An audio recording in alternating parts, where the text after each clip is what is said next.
بسم اللہ الرحمن الرحیم۔ سیدہ عائشہ رضی اللہ عنہما سے روایت ہے، انہوں نے کہا، اے اللہ کے رسول، جس دن زمین اور آسمان کو تبدیل کیا جائے گا اس دن لوگ کہاں ہوں گے؟ آپ صلی اللہ علیہ وآلہ وسلم نے فرمایا، تم سے پہلے میری امت میں سے کسی نے اس کے متعلق دریافت نہیں کیا، اس وقت لوگ پل صراط پر ہوں گے۔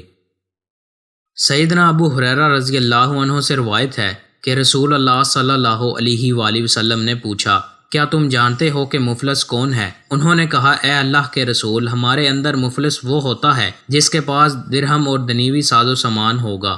آپ صلی اللہ علیہ وآلہ وسلم نے فرمایا، میری امت کا مفلس وہ ہے جو قیامت کے دن روزے، نمازیں اور زکوٰتیں لے کر آئے گا، لیکن اس کے ساتھ ساتھ اس نے کسی کی عزت پر ڈاکہ زنی کی ہوگی، کسی پر تہمت لگائی ہوگی اور کسی کا مال کھایا ہوگا۔ ایسا آدمی بیٹھا ہوگا، ایک مظلوم آ کر اسے نیکیاں لے کر قصاص لے گا، پھر دوسرا آ کر اس کی نیکیاں لے کر بدلہ لے گا۔ پس اگر اس کے مظالم کے بدلے پورے ہونے سے قبل اس کی نیکیاں ختم ہو گئیں تو مظلوموں کے گناہ اس پر ڈال دیے جائیں گے اور بالآخر اسے جہنم میں ڈال دیا جائے گا۔